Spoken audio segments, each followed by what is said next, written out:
The azimuthal equidistant projection map that the USGS actually uses is the Flat Earth map. The UN logo is another example of it. The UN logo is actually a flat Earth map, divided into 33 Masonic sections, by the way. But you can just type in Flat Earth map on Google. It's a disc shape. The North Pole is in the center. All the continents go out from there. And Antarctica, instead of being a ice continent on the bottom of the globe, it actually surrounds us 360 degrees. And how far that ice goes outwards is unknown at this point.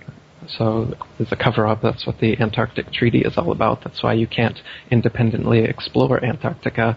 And when people like Jarl Anderhoy try to go down there, they get turned away at gunpoint and put in prison. So there's a big cover-up there in Antarctica as well. I don't know how far the ice goes, whether there's an edge, a barrier, a dome, or infinite plane. But what we do know is that the Earth and the water is completely flat, for as far as we can see and as far as we've measured. And the horizon is completely flat, as far up as we go.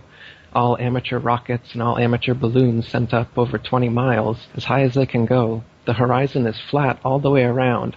And it rises to the camera all the way up. It rises to the level of the camera. Now, this is totally impossible on a ball. No matter how big the ball was, as you rise up, you have to look down to see the curvature. Look down to see the horizon.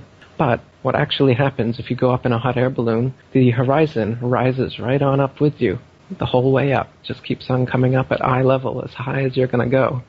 That's just impossible on a ball. If you think about it, if you're on a ball and you're in a hot air balloon or an airplane, you should not be able to see out your window, straight out your window, the horizon. You should have to look down, further and further down, the higher you ascend, to be able to see that horizon. But you'll never look down to the horizon on the Earth. It will always